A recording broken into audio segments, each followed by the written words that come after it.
Queridos, nós estamos numa campanha chamada Muito Além dos Rituais. Nós estamos revisando a nossa espiritualidade. E o nosso objetivo de estudar a palavra de Deus é temor e reverência a Deus. Eu quero dizer para vocês que o texto que caiu para mim hoje é pesado. Eu vou bater, eu já estou avisando. Vai pegar pesado. Mas o objetivo não é que você tenha medo de Deus. O objetivo é que você olhe para dentro da sua vida e avalie a sua vida. Revise a sua vida e se coloque diante de Deus com um coração purificado. O que Deus quer de nós nessa manhã é temor e reverência, respeito e honra, não medo, porque o medo pressupõe castigo. O medo não permite que o amor flua, e o que Deus quer é que o amor dele flua. Flua na sua vida e flua através de você, para que você entregue amor aonde você estiver. Então, o nosso tema nessa manhã, na segunda mensagem do livro de Malaquias, é Ciladas da Espiritualidade. Serão 8 mensagens. Nós vimos a primeira mensagem domingo passado, revisando a espiritualidade. Esse domingo agora nós vamos ver as ciladas da espiritualidade. E domingo que vem nós continuamos até o final dos 4 capítulos de Malaquias, serão 8 mensagens. O que nós já vimos até aqui? Nós vimos que o livro de Malaquias é um livro onde Deus fala em primeira pessoa. É Deus falando diretamente com o seu povo. Sim, ele está usando o profeta, mas o profeta está falando em nome de Deus. Então, em primeira pessoa, eu estou insatisfeito com vocês. Eu estou entristecido com vocês. Eu não estou recebendo aquilo que vocês estão fazendo para mim. É Deus falando diretamente ao povo. E ele vem dialogar com o seu povo, através do profeta Malaquias. O que nós já sabemos também desse livro? O profeta Malaquias, ele surge após o contexto de exílio. Já passaram quase 100 anos. E voltou para a terra um remanescente. Nós ouvimos o nosso pastor falando sobre isso. Então, Ageu já tinha passado, Zacarias já tinha passado, Esdras já tinha passado, Neemias já tinha passado. Outros profetas como Isaías, Jeremias também já tinham passado. E aquelas promessas que eles ouviram da boca de Isaías, de Jeremias, eles não estavam vendo aquelas promessas sendo cumpridas. E esse é o contexto que o povo está vivendo ali. E eles começam a olhar e a ver que eles não tinham a mesma glória do passado.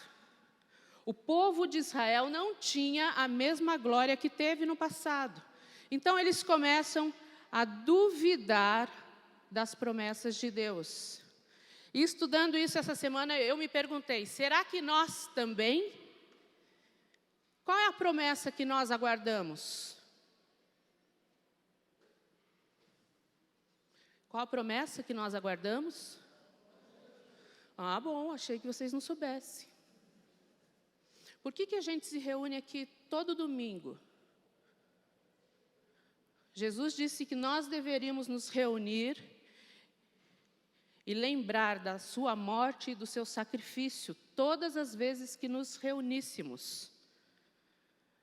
E a gente só se reúne aqui porque houve uma morte, um sacrifício, houve um milagre, houve uma ressurreição, e ele prometeu que vai voltar para nos buscar. Cuidado para não perder de vista aquilo que é importante. O povo, no contexto de Malaquias, tinha perdido de vista. E eles começaram a fazer comparações do passado com o tempo atual. E eles começaram a desconfiar das promessas de Deus. E o povo ficou desmotivado, e o povo ficou desanimado, e a sua devoção a Deus deixou de existir. Como está a sua devoção a Deus hoje? Hoje de manhã, quando você levantou e trocou a sua roupa para vir ao culto, como estava o seu coração? O povo então passou a cuidar dos seus negócios, das suas coisas, da sua vida, em ganhar dinheiro, em prosperar a si próprio, sem se preocupar com as promessas de Deus. Interessante que, não diferente do povo, na verdade, o povo é só um reflexo dos seus líderes espirituais. Os sacerdotes também se prostituíram. Nós ouvimos na semana passada o pastor falando sobre a prostituição espiritual. O povo estava prostituído, mas os seus sacerdotes também estavam profanando o culto a Deus. Eles também estavam espiritualmente prostituídos. E sabe o que estava acontecendo? O culto a Deus tinha perdido um padrão. Deus estabeleceu no Antigo Testamento como deveria ser o culto a Ele. E os sacerdotes e levitas, eles eram responsáveis para que esse culto acontecesse no padrão que Deus tinha determinado. Eles eram responsáveis por ensinar a lei ao povo. Os levitas não vinham para o templo do Senhor apenas para cantar. Os levitas vinham para o templo do Senhor, e eu vou falar um pouquinho mais para frente, para fazer açougue. E vocês vão entender o que eu estou querendo dizer depois. Só que o culto estava fora do padrão. E Deus está completamente entristecido com o seu povo. E nós chegamos então nos versículos que nós vamos ler hoje. Domingo passado, o nosso pastor estudou com a gente Malaquias 1, versículo 1 a 5. Se você não ouviu essa mensagem, ouça, já está disponível no YouTube e também no Facebook. E eu quero ler com você agora Malaquias 1, versículo 6 até o 14. Você pode abrir a sua Bíblia e você também pode acompanhar pelo telão esse texto. E diz assim, Deus falando, em primeira pessoa: o filho honra seu pai e o servo seu senhor. Se eu sou pai, onde está a honra que me é devida?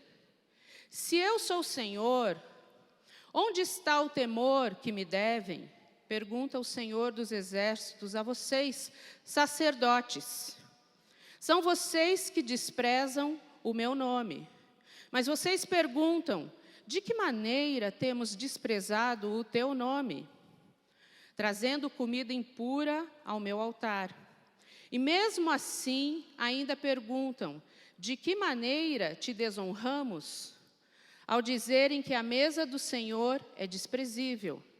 Na hora de trazerem animais cegos para sacrificar, vocês não veem mal algum. Na hora de trazerem animais aleijados e doentes como oferta, também não veem mal algum. Tentem oferecê-los de presente ao governador. Será que ele se agradará de vocês? Será que os atenderá? Pergunta o Senhor dos Exércitos. E agora, sacerdotes, tentem apaziguar a Deus, para que tenha compaixão de nós. Será que com esse tipo de oferta Ele os atenderá? Pergunta o Senhor dos Exércitos. Ah, se um de vocês fechasse as portas do templo, assim ao menos não acenderiam o fogo do meu altar inutilmente. Não tenho prazer em vocês, diz o Senhor dos Exércitos, e não aceitarei as suas ofertas, pois do Oriente ao Ocidente, grande é o meu nome entre as nações. Em toda parte, incenso e ofertas puras são trazidas ao meu nome, porque grande é o meu nome entre as nações, diz o Senhor dos Exércitos. Mas vocês o profanam ao dizerem que a mesa do Senhor é imunda e que a sua comida é desprezível. E ainda dizem, que canseira, e riem dela com desprezo, diz o Senhor dos Exércitos. Quando vocês trazem animais roubados, aleijados e doentes e os oferecem em sacrifício, deveria eu aceitá-los de suas mãos? Pergunta o Senhor. Maldito seja o enganador, que tendo no rebanho um macho sem defeito, promete oferecê-lo e depois sacrifica um animal defeituoso, diz o Senhor dos Exércitos. Pois eu sou um grande rei, e o meu nome é temido entre as nações. Amém? Que o Espírito Santo de Deus aplique e nos dirija através da sua palavra. Primeiro eu quero falar para você da declaração de Deus. Deus faz uma declaração no versículo 6. O filho honra seu pai e o servo ao seu senhor. Se eu sou o pai, onde está a honra que me é devida? Se eu sou o Senhor, onde está o temor que me devem? Pergunta o Senhor dos Exércitos a vocês, sacerdotes. São vocês que desprezam o meu nome. Nos primeiros 5 versículos, Deus se dirige a todo o povo e chama a atenção de todo o povo. Nos últimos versículos do capítulo 1 de Malaquias, ele fala diretamente aos sacerdotes, aos líderes espirituais. E talvez você fale assim, então eu estou livre dessa. Não, você não está livre dessa. No Novo Testamento, somos todos sacerdotes. Todos nós fomos constituídos sacerdotes. Sim, existe um peso de responsabilidade sobre a liderança da igreja. Existe. E Deus vai cobrar isso de nós. Mas essa palavra é para todos nós. Eu quero que você anote aí 3 coisas a respeito dessa declaração de Deus. É uma declaração indiscutível, não tem discussão com Deus. É verdade. Se Ele é Pai, o que um pai merece? Honra. Se Ele é Senhor, o que um Senhor merece? Temor. Temor no sentido de reverência, respeito. Se existe um princípio que Deus segue, aliás, Deus segue todos os princípios, mas é a honra devida ao seu nome. Nós estamos lendo na Nova Versão Internacional esse texto, mas um dos versículos que eu li aí, o versículo 11, ele fala como se todo o povo, fora do povo de Israel, adorasse a Ele. Mas, na verdade, no hebraico, o tempo verbal é diferente do nosso. Aqui, na verdade, deveria ser no futuro, nós devemos ler no futuro. Porque o único povo escolhido no Antigo Testamento era o povo de Israel. As outras ofertas que eram queimadas nos outros povos eram ídolos, eram cultos pagãos. Isso não subia até Deus. Então, é uma visão do futuro. O nome do Senhor é grande e uma referência a que todo joelho vai se dobrar diante de Deus e todo mundo vai cultuar a Deus, querendo ou não, todo joelho vai se prostrar diante de Deus. Então, uma referência de futuro. Ele merece honra. Nessa declaração, Deus está falando de afeição, de afeto. O afeto que você tem com o seu pai. O afeto que você deveria ter com o seu pai. Deus está falando de respeito, de honra que você deveria ter com o seu pai. Então, é uma declaração que é indiscutível. Deus sempre nos trata como filhos. Deus tratou você como filho. Deus tratou Israel como filho. A segunda coisa sobre essa declaração é uma ingratidão inegável. O povo é ingrato no seu coração, os sacerdotes estão sendo ingratos. Se eu sou pai, onde está a honra que me é devida? Se sou Senhor, onde está o temor que vocês me devem? Ele trata como filho. Ele trata cada um de nós como filho. Ele tratou Israel como filho. Como foi que Israel retribuiu ao Senhor o seu amor gracioso? Quando o seu filho desrespeita você, e você pensa em tudo o que você faz por esse filho, como fica o seu coração?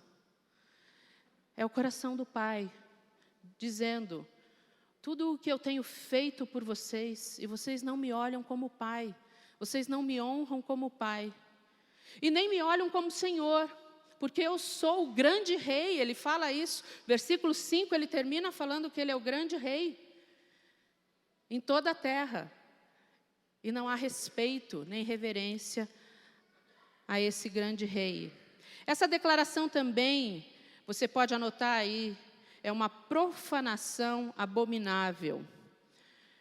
Deus, ele afirma: são vocês que desprezam o meu nome.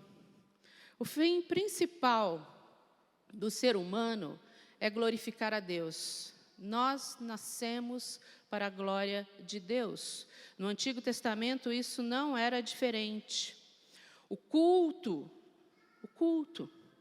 é a essência da vida cristã. Por que nós nos reunimos aqui como igreja do Senhor? Para dizer que nós acreditamos num único Deus. Para reconhecer esse único Deus. E dizer que Ele é Senhor da nossa vida e que Ele nos dirige. Só que a adoração ali em Malaquias foi deturpada. O povo deturpa a adoração. Os sacerdotes e levitas, eles deturpam a adoração. Sabe, talvez trazendo para a nossa realidade fique mais fácil para você entender. Quando você vem aqui ao culto e canta uma música que você não gosta, e você fala assim: não gostei do culto hoje. Você está deturpando o culto, porque o culto não é para você. O culto é para Deus.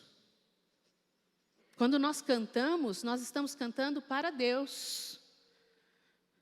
E se eu falar eu não gostei, eu estou me colocando como foco, como centro.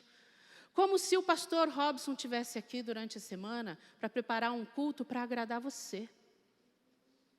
E se ele fizer isso, ele está se prostituindo. Entende o que Deus está falando? Ele tem que preparar um culto para Deus. Então, essa declaração de Deus tem essas 3 conotações. Qual foi a resposta dos sacerdotes? Existe uma resposta. Os sacerdotes, eles olham para Deus e perguntam para Deus: de que maneira temos desprezado o teu nome? Bando de hipócrita, né? Olha a atitude dos sacerdotes, anote aí. A primeira atitude foi uma atitude cínica.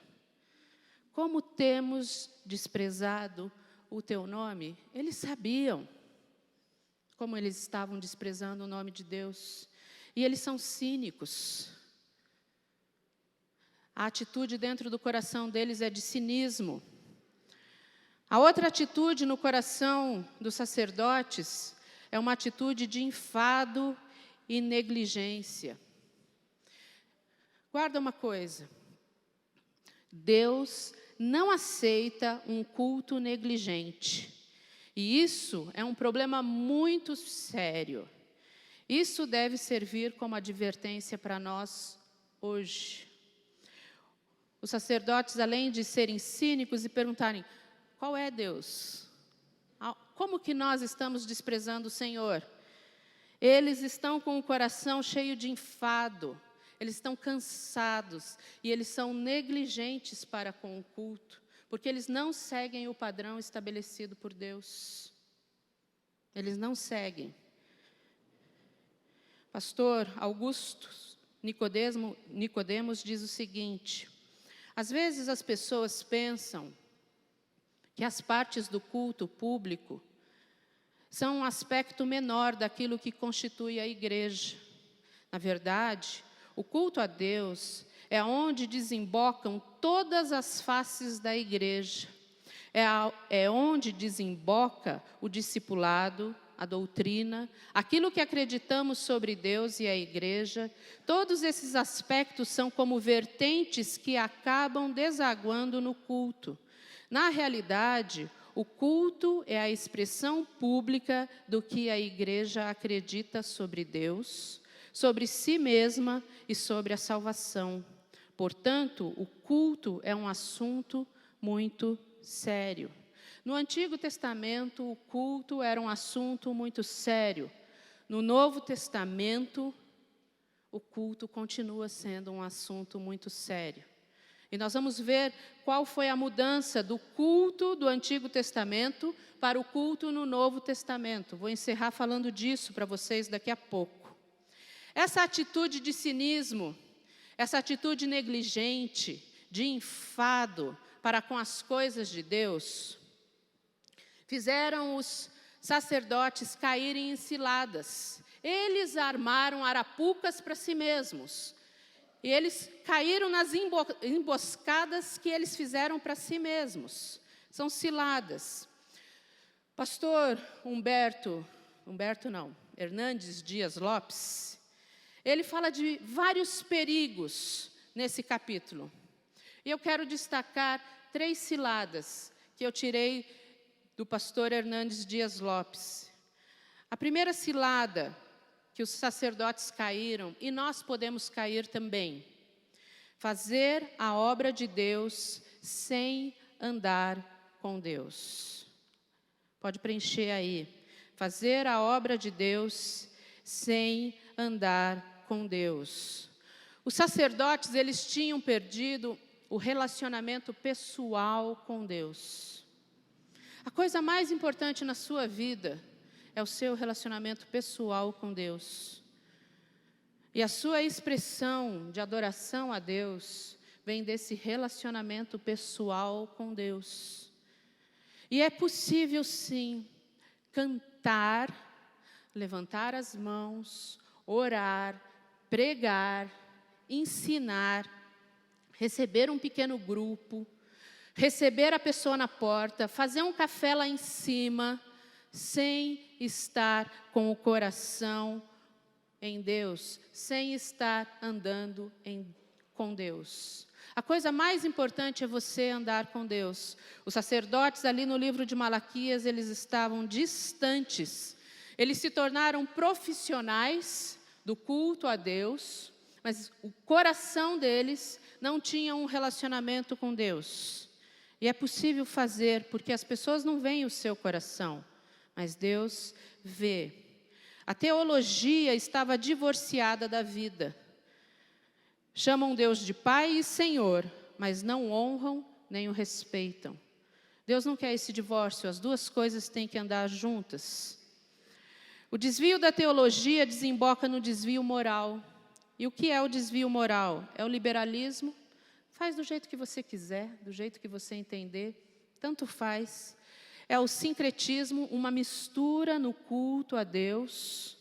Só tem um jeito de adorar a Deus. E não adianta a gente ficar misturando coisas. Acaba sendo, então, uma ortodoxia que é morta. E sabe qual o resultado disso? Uma vida relaxada. Uma vida relaxada. A segunda cilada, preencha aí. Perder a essência da vida de adoração. Você pode fazer a obra de Deus sem andar com Deus. E você também pode perder a essência da vida da adoração. Da vida de adoração. A sua vida de adoração, a vida de adoração daqueles sacerdotes deveriam ser a oferta a Deus. A sua vida deve ser a oferta a Deus. É isso que Deus quer, é isso que Deus espera de nós. E os sacerdotes esqueceram disso. Eles pararam de servir. Eles trabalhavam, sim, mas eles esqueceram que eles foram escolhidos para servir. Você não pode esquecer que você é filho amado de Deus, filha amada de Deus, escolhida para refletir a glória de Deus. Ele espera isso de nós. Os sacerdotes estavam ali só fazendo rituais, com o coração completamente vazio. Gostei muito de uma coisa que o pastor Augusto Nicodemos disse. Ele disse que Deus não busca adoração. Não é a adoração que Deus está buscando. Sabe o que Deus busca? Deus busca adoradores que o adorem em espírito e em verdade. Veja o que está em João 4:23, palavra de Jesus, ali no poço com a mulher samaritana. No entanto, está chegando a hora, e de fato já chegou, em que os verdadeiros adoradores adorarão o Pai em espírito e em verdade. São estes os adoradores que o Pai procura. Deus, ele não é mimadinho e quer que todo mundo fique nele. Deus sabe da nossa necessidade, o que está no nosso coração e que nós precisamos dele. Então ele quer que aquilo que está no nosso coração seja genuíno, espontâneo para ele. Por isso ele procura adoradores que o adorem em espírito e em verdade. Se Deus não aceitar nossa vida, ele também não vai aceitar a nossa oferta. Não adianta você trazer oferta nem dízimo à casa do Senhor, se o seu coração não estiver bom. Enquanto o pastor estava falando aqui sobre Ananias e Safira, eu falei, Deus, que eu não caia morta lá em cima, né? Olha o meu coração, olha o seu coração. Deus quer o seu coração, Deus quer o meu coração. E a nossa oferta, a maneira como a gente se porta no culto, aquilo que a gente faz aqui dentro, revela o nosso coração. Então Deus, ele não quer que nós o adoremos com irreverência, com superficialidade, nem de forma leviana. Deus não quer isso. Você está aqui no culto olhando o WhatsApp? Você está aqui no culto olhando o Instagram? Você está aqui no culto olhando o resultado do jogo? Não estou falando para vocês coisas que eu já não fiz. Pense nisso. É uma cilada. A gente pode perder a essência da adoração. Anote aí, Deus não aceita nada menos que o melhor. Sabe o que Deus quer de você? O seu melhor. O seu melhor. Você está dando o seu melhor para Deus? Malaquias 1:10 diz assim, Deus diz, eu não tenho prazer em vós, diz o Senhor dos Exércitos, nem aceitarei da vossa mão a vossa oferta. Terceira cilada que nós podemos cair, e que os sacerdotes estavam nela, honrar mais aos homens do que a Deus. Honrar mais aos homens do que a Deus. Os sacerdotes, eles estavam fazendo a obra de Deus sem andar com Deus. Eles tinham perdido a essência da adoração. E eles estavam mais preocupados em bajular o governador do que a Deus. As pessoas que vinham ao culto do que a Deus. Então preenche aí. O povo estava tendo mais respeito às autoridades políticas do que ao Senhor dos Exércitos. O povo estava preocupado com a articulação, com o networking. Que contato eu vou fazer hoje lá na igreja que vai me possibilitar essa semana eu vender muito na minha loja? Se você vem na igreja assim, você está sendo um prostituto espiritual. Você está profanando o culto de Deus. Ou qualquer outra coisa que você pense, foi o exemplo que veio à minha mente. Muitas vezes nós temos mais respeito pelo político que entra na porta ou pela pessoa endinheirada que entra na porta do que pelo Senhor que é dono de todas as coisas. Preenche aí. Os sacerdotes buscavam agradar ao povo e não estavam preocupados com o padrão estabelecido por Deus. Os sacerdotes buscavam agradar ao povo e não estavam preocupados com o padrão estabelecido por Deus. Deuteronômio 15 diz como tinha que ser o culto a Deus. O culto no Antigo Testamento, ele era baseado em ofertas. Ofertas para o pecado, ofertas de gratidão, ofertas de cereais. Basicamente eram ofertas. O povo se reunia 3 vezes ao dia, o sacerdote devia oferecer sacrifício 3 vezes ao dia para Deus. A gente só se reúne 1 vez por semana. Ok? Isso é coisa do Antigo Testamento.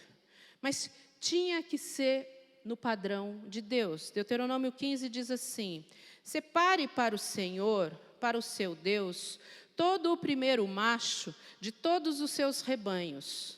Não use a primeira cria das suas vacas para trabalhar, nem tosquie a primeira cria das suas ovelhas.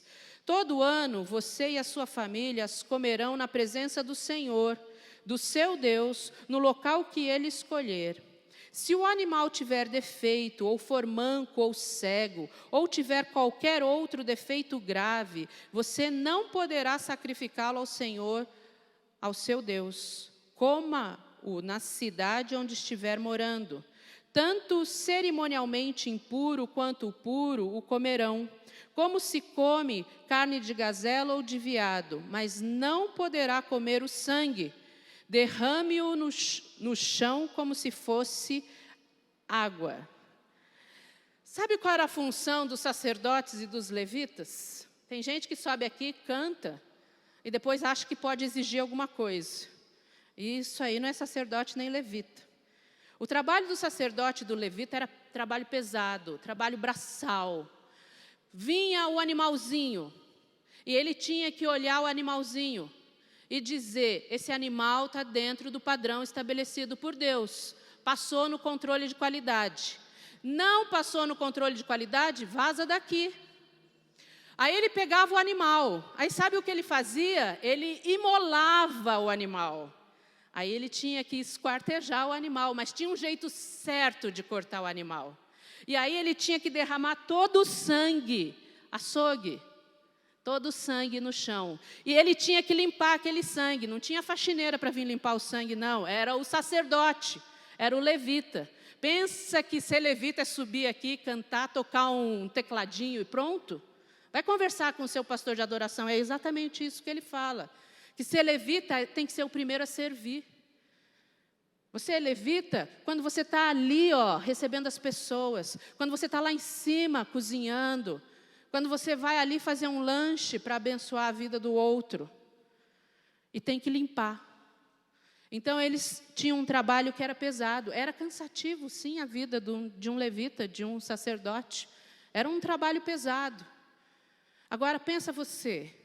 Você olha aquela ovelhinha gorda, bonitinha do seu pasto. Aí você fala: essa não, Senhor. Essa eu vou guardar para mim. Mas o que Deus está falando é o que Ele queria, essa daí. É o que Ananias e Safira fizeram. Então essa é a terceira cilada que nós podemos cair. Pastor Hernandes Dias Lopes, ele diz o seguinte: a oferta que trazemos nas mãos revela nosso coração. Nossa oferta é um raio-x do nosso interior. Como anda o seu interior? Então existe uma declaração. Existe a resposta cínica, hipócrita dos sacerdotes. Existem as ciladas que eles caíram e nós podemos cair também. E aí Deus tem 4 respostas. Quais foram as respostas de Deus aos sacerdotes? Essas respostas estão dos versículos 7 até o 14. Primeira resposta: Deus dá prova, preencha aí, de que eles estavam desprezando o culto. Deus responde para eles a pergunta cínica deles. Deus diz assim, versículo 7, trazendo comida impura ao meu altar. E mesmo assim, ainda perguntam, de que maneira te desonramos? Ao dizerem que a mesa do Senhor é desprezível. Deus responde, Ele dá provas, Ele mostra, vocês estão me desprezando. Como assim, Deus, a gente está desprezando o Senhor? Eu vou mostrar. E Ele prova. O culto no Antigo Testamento, vocês já perceberam que ele era diferente do nosso, atual. Tinha todas essas ofertas e tinha sacrifício. Para que tanto sacrifício? Por que tinham todos esses sacrifícios? Porque esses sacrifícios, eles eram uma sombra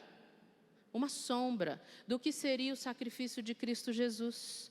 Então, todas as vezes que eles se encontravam, eles tinham que sacrificar um animal. Porque Jesus ia representar o sacrifício absoluto, total, feito uma única vez e nunca mais ia precisar ser feito sacrifício. Então, o Antigo Testamento tem esse tipo de culto para mostrar Jesus, para mostrar o que é uma sombra do que seria Jesus. Eles não chegavam nem perto do que seria Jesus. E aí nós estamos no culto no Novo Testamento, que já temos o sacrifício absoluto feito. E nós temos que chegar aqui reconhecendo esse sacrifício. E louvarmos a Deus por esse sacrifício, que nós não precisamos mais ter açougue na igreja. Porque o templo era um açougue. Eles tinham que cortar o animal. Tinha todo tipo de animal e todo tipo de orientação para cada um dos animais, o que podia e o que não podia. Então, esses sacrifícios, eles tinham o objetivo de revelar à nação de Israel que um dia viria alguém que substituiria todos esses sacrifícios.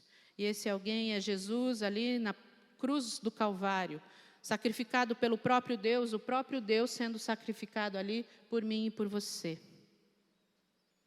Qual a resposta de Deus? Anote aí. Qual a primeira resposta de Deus?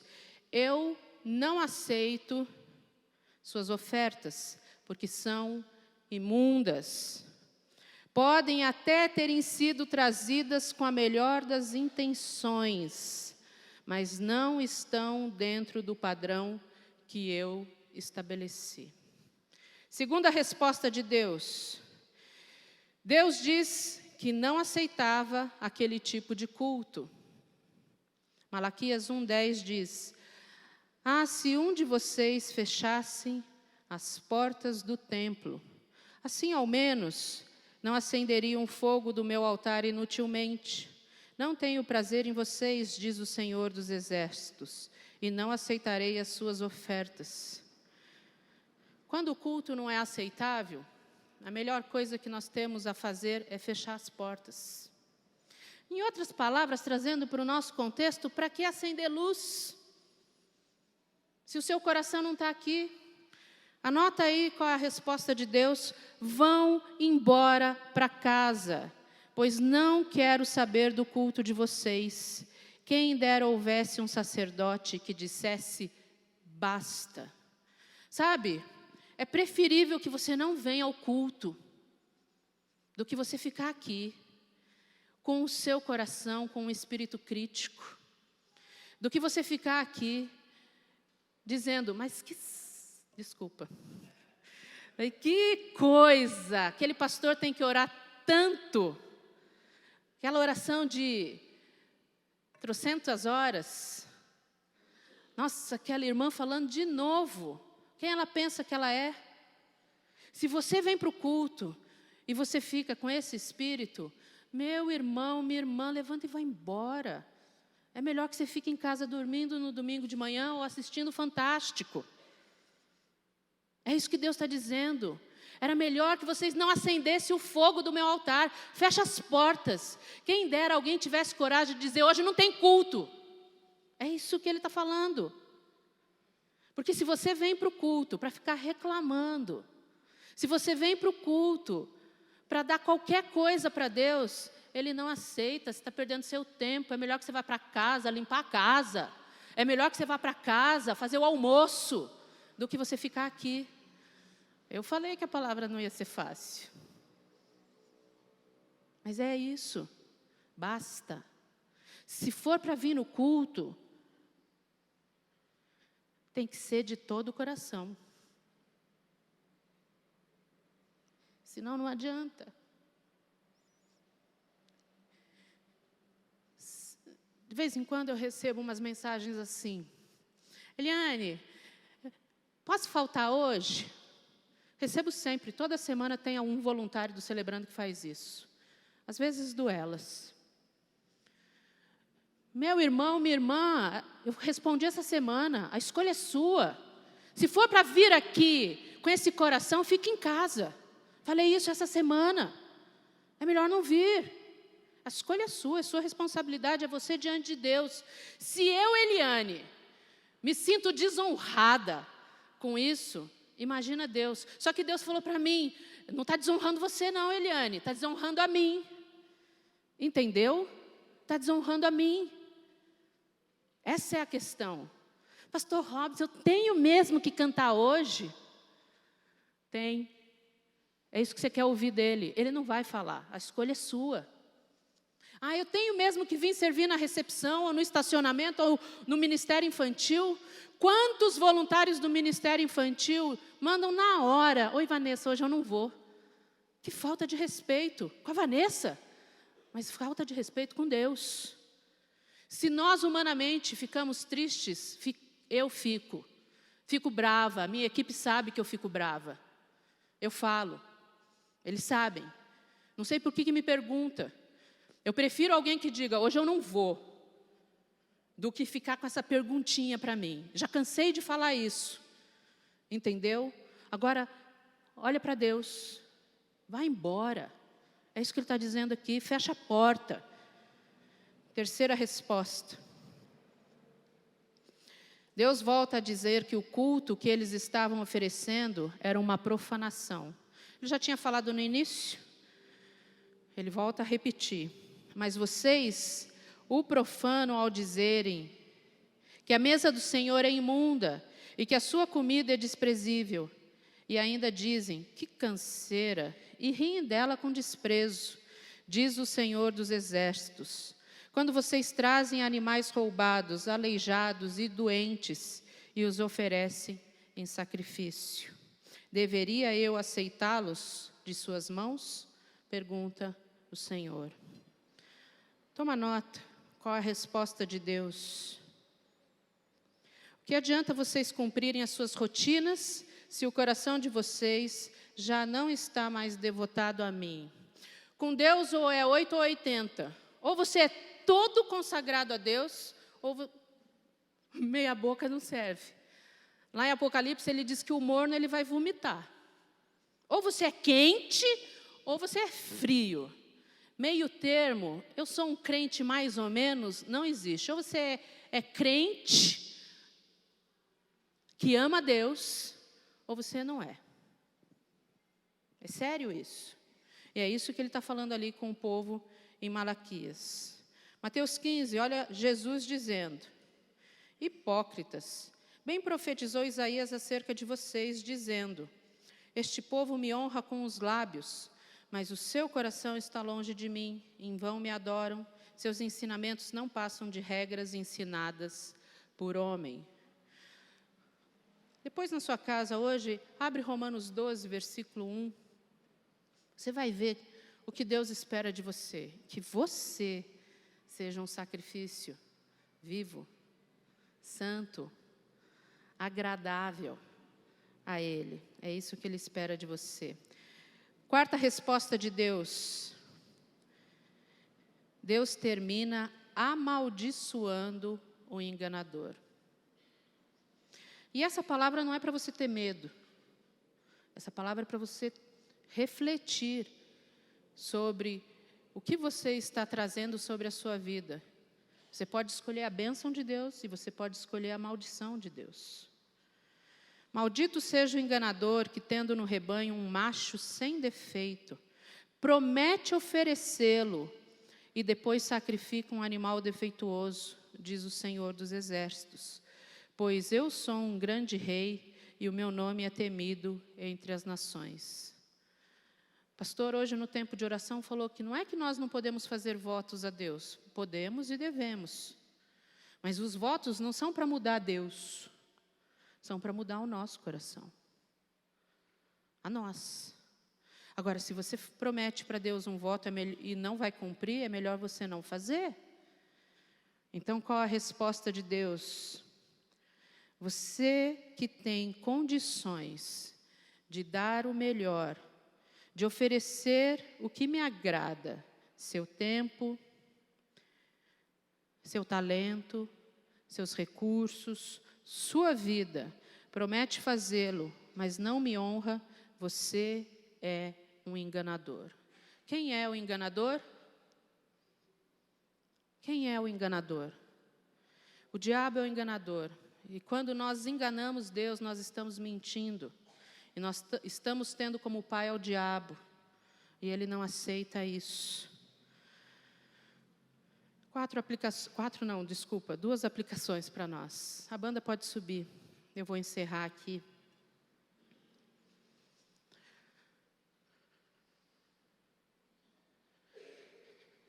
Você viu uma declaração de Deus. Você viu a resposta dos sacerdotes a Deus. Você viu as ciladas que eles caíram. E as 4 respostas, os 4 argumentos de Deus com o povo dele, com os sacerdotes dele. Então eu quero que você reflita sobre isso. A primeira coisa, resumidamente, o que precisamos fazer para prestar um culto que agrada a Deus. Você precisa ter consciência de quem Deus é. Quem é Deus? Consciência de quem é Deus. Seu culto será sempre proporcional ao que você acredita de Deus. O seu culto vai ser sempre proporcional ao que você acredita de Deus. Quem Deus é para você? Ele é o grande Deus. Você tem que ter consciência disso. E segunda aplicação para nós hoje, consciência de que existe um espírito correto de culto. Existe uma forma certa de adorar a Deus. Existe um princípio regulador do culto a Deus. Pastor Augusto Nicodemos, ele diz o seguinte: quando comparamos o Novo Testamento com o Antigo, encontramos mudanças em alguns elementos. Isso ocorre porque esses elementos eram tipos ou figuras que apontavam para Cristo e tinham um caráter transitório. Mas também encontramos elementos do caráter de Deus, permanente. Presta atenção, é assim que tem que ser o nosso culto hoje. Louvores a Deus, a pregação da sua palavra e a leitura da sua palavra. E encontramos ainda uma atitude de reverência e respeito, de consagração à nossa vida, um culto prestado a Deus no espírito e em verdade, sem invenções. Venha ao culto com consciência de quem Deus é. Venha ao culto para adorar a Deus, cantando louvores, com a sua Bíblia junto com você, porque a palavra de Deus vai ser lida, pronto para ouvir a explicação da palavra de Deus, o ensinamento da palavra de Deus, e o caráter de Deus continua o mesmo. Se for para vir ao culto, ficar lá atrás conversando, não venha. É para ter uma atitude de sentar aqui e olhar para Deus e falar: o meu coração é totalmente do Senhor. Eu quero que você feche seus olhos. Eu não vou pedir para você vir à frente. Nem vou pedir para você manifestar nada aí. Mas eu vou pedir para você avaliar a si mesmo diante de Deus, dizendo: Deus, nem sempre eu venho com a atitude certa, mas eu quero vir e dar o meu melhor para o Senhor. Sabe qual é a bênção do Novo Testamento? É a graça. E nessa graça, nós podemos reconhecer os nossos erros, apresentar o nosso coração a Deus e nos reconsagrarmos a Ele. Faça isso nessa manhã.